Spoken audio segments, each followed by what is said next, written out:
13 मे रोजी चौथ्या टप्प्यातील 96 जागांवर मतदान पार पडलंय।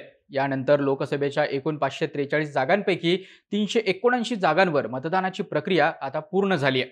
आता फक्त 163 जागांवरील मतदान बाकी आहे। चौथ्या टप्प्यातील 96 जागांची 2019 ची स्थिती पाहिली तर भाजपनं यापैकी 42 जागा जिंकल्या होत्या, तर काँग्रेसनं फक्त 6। एनडीए आणि इंडिया आघाडीचा विचार केला तर एनडीएनं 49 जागा जिंकल्या होत्या, तर आता असलेल्या इंडिया आघाडीनं फक्त 8 जागा जिंकल्या होत्या।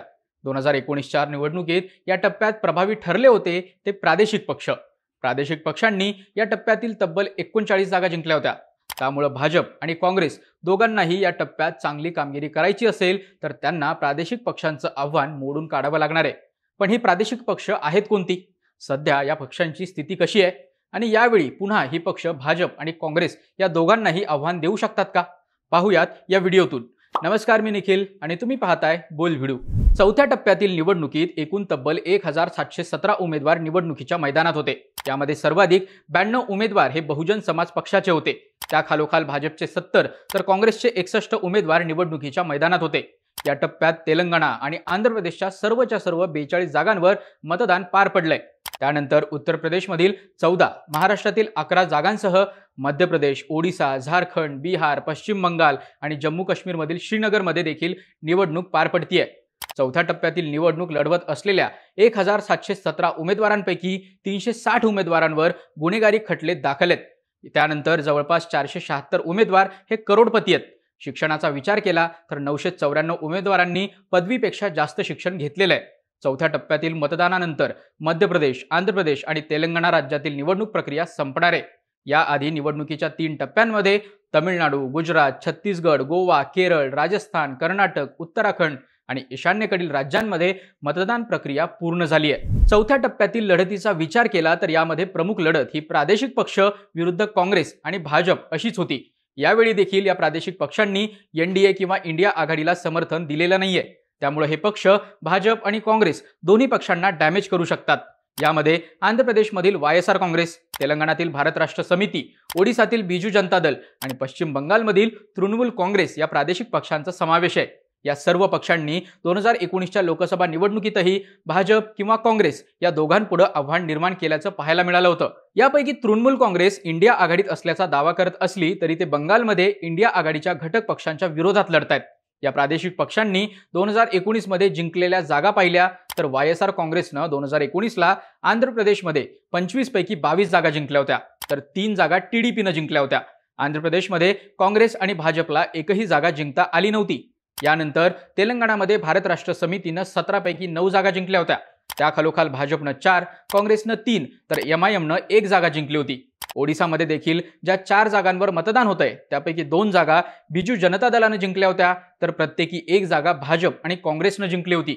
बंगालमधील स्थिती पाहिली तर बंगालमध्ये चौथ्या टप्प्यात 8 जागांवर मतदान पार पडतंय। यापैकी 4 जागा टीएमसी, 3 जागा भाजप तर 1 जागा काँग्रेसनं जिंकली होती। पण या राज्यांमध्ये सध्या काय स्थिती आहे? या प्रादेशिक पक्षांना काँग्रेस आणि भाजप आव्हान देऊ शकतात का?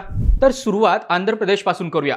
आंध्र प्रदेशमध्ये सत्ताधारी वायएसआर काँग्रेस एका बाजूला आहे। टीडीपी आणि जनसेना हे प्रादेशिक पक्ष भाजप सोबत एनडीए मध्ये आहेत, तर काँग्रेस देखील एकट्यानं लढतीये। काँग्रेसनं वायएसआर काँग्रेसचे अध्यक्ष जगनमोहन रेड्डी यांची बहीण वायएसआर शर्मिला यांना आपल्याकडे घेऊन आव्हान निर्माण करण्याचा प्रयत्न केलाय। काँग्रेसनं शर्मिला यांना कडपा या वायएसआर घराण्याचा गड समजल्या जाणाऱ्या लोकसभा मतदारसंघातून उमेदवारी दिली आहे। त्यामुळे ही लढत प्रतिष्ठेची झाली आहे। मात्र याशिवाय इतर कोणत्याही मतदारसंघात काँग्रेसचं मोठं आव्हान नसल्याचं बोललं जातंय। त्यामुळे खरी लढत ही वायएसआर काँग्रेस आणि एनडीए यांच्यातच आहे। एनडीए मधील घटक पक्ष टीडीपी 17 जागा लढवतीये, भाजप 6 तर जनसेना पक्ष 2 जागा लढवतोय। या तिन्ही पक्षांमुळे आंध्र प्रदेशातील जातीय समीकरण साधण्यात त्यांना यश आलेलं आहे। याशिवाय वायएसआर काँग्रेस सरकारनं कल्याणकारी योजनांच्या माध्यमातून ग्रामीण भागात आपली ताकद वाढवलेली आहे। शहरी भागात मात्र रोजगाराच्या संधी निर्माण झाल्या नसल्यामुळे मतदार त्यांच्यावर नाराज असल्याचं बोललं जातंय। त्यामुळे हा मतदार टीडीपीकडे आणि पर्यायानं एनडीएकडे वळू शकतो। विविध ओपिनियन पोलनुसार आंध्रमध्ये एनडीए अलायन्सला 15 ते 17 जागा मिळतील असे अंदाज सांगतायत। आंध्रमध्ये वायएसआरला जरी अधिक जागा मिळाल्या तरी ते केंद्रात भाजपला बहुमत मिळालं तर भाजपच्या बाजूनेच जाऊ शकतात, कारण गेली 5 वर्ष भाजपला ते सहकार्य करत आलेत। तेलंगणाचा विचार केला तर इथं बीआरएस विरुद्ध काँग्रेस विरुद्ध भाजप अशी तिरंगी लढत आहे। डिसेंबर 2023 मध्ये पार पडलेल्या विधानसभा निवडणुकीत बीआरएसनं तेलंगणात सत्ता गमावली होती, त्यामुळे बीआरएसचे अनेक नेते काँग्रेस आणि भाजपमध्ये प्रवेश करतायत. यामध्ये अनेक विद्यमान आमदार आणि खासदारांचा देखील समावेश आहे. त्यामुळे बीआरएस पक्ष कमजोर झाल्याचं वाटत होतं. मात्र बीआरएसचे अध्यक्ष के चंद्रशेखर राव यांनी राज्यभर बस यात्रा करून पक्षाच्या बाजूनं वातावरण निर्मिती केली आहे. त्यामुळे दुरंगी वाटत असलेली ही लढत आता तिरंगी झाली आहे. तरी देखील तेलंगणात काँग्रेस आणि भाजप हे दोनच पक्ष लोकसभा निवडणुकीत प्रभावी ठरतील असं बोललं जात आहे. दोन्ही पक्षांनी 2 अंकी जागा जिंकण्याचा विश्वास व्यक्त केलाय. त्यामुळे इथं बीआरएस या प्रादेशिक पक्षाची जागा भाजप किंवा काँग्रेस घेऊ शकतील का ते पाहणं महत्त्वाचं असणार आहे. ओडिसाचा विचार केला तर इथं या टप्प्यात फक्त 4 जागांवर मतदान होत आहे. यापैकी 2 जागा बिजू जनता दल, 1 जागा भाजप आणि 1 जागा काँग्रेसनं जिंकली होती. यावेळी देखील ओडिसात कोणताही मोठा बदल होण्याची चिन्ह दिसत नाहीयेत. विविध ओपिनियन पोलनुसार भाजप ओडिसात नंबर 1चा पक्ष होईल असं सांगितलं जात आहे.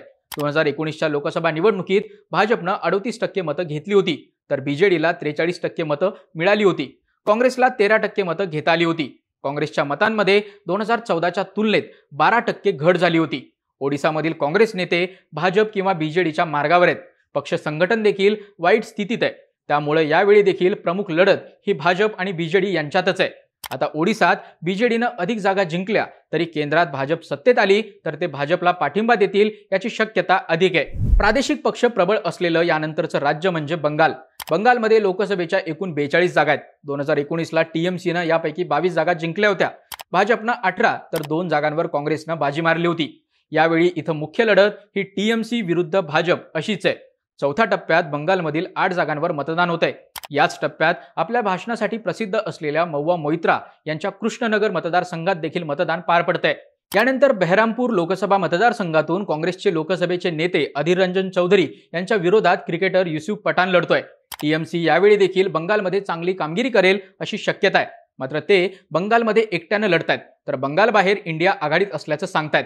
त्यामुळे बंगालमध्ये टीएमसी भाजपच्या जेवढ्या जास्त जागा कमी करू शकेल त्याच प्रमाणात इंडिया आघाडीचे चान्सेस वाढणार आहेत. एकंदरीत चौथ्या टप्प्यात निवडणूक होत असलेल्या 96 जागांवर TMC, BJD, YSR Congress, TDP हे प्रादेशिक पक्ष अजूनही मजबूत स्थितीत असल्याचं दिसून येत आहे. तर बीआरएस हा एकमेव प्रादेशिक पक्ष आहे जो 2019च्या तुलनेत कमजोर झाल्याचं दिसतंय. या सर्व पक्षांपैकी फक्त टीडीपी हा पक्ष भाजपसोबत युतीमध्ये लढतोय, तर इतर सर्व पक्ष काँग्रेस आणि भाजप दोघांच्याही विरोधात लढतायत. त्यामुळं या टप्प्यात हे प्रादेशिक पक्ष यावेळी देखील निर्णायक भूमिका बजावताना दिसू शकतात. यंदाच्या लोकसभा निवडणुकीत हे प्रादेशिक पक्ष जेवढ्या जास्त जागा जिंकतील, एनडीए आणि इंडिया आघाडीच्या तेवढ्याच जागा कमी होणार आहेत. अशा स्थितीत दोन्ही आघाड्या बहुमतापासून दूर राहिल्या तर बीआरएसचे अध्यक्ष के चंद्रशेखर राव यांनी म्हटल्याप्रमाणे प्रादेशिक पक्षांची तिसरी आघाडी निर्णायक भूमिकेत राहू शकते.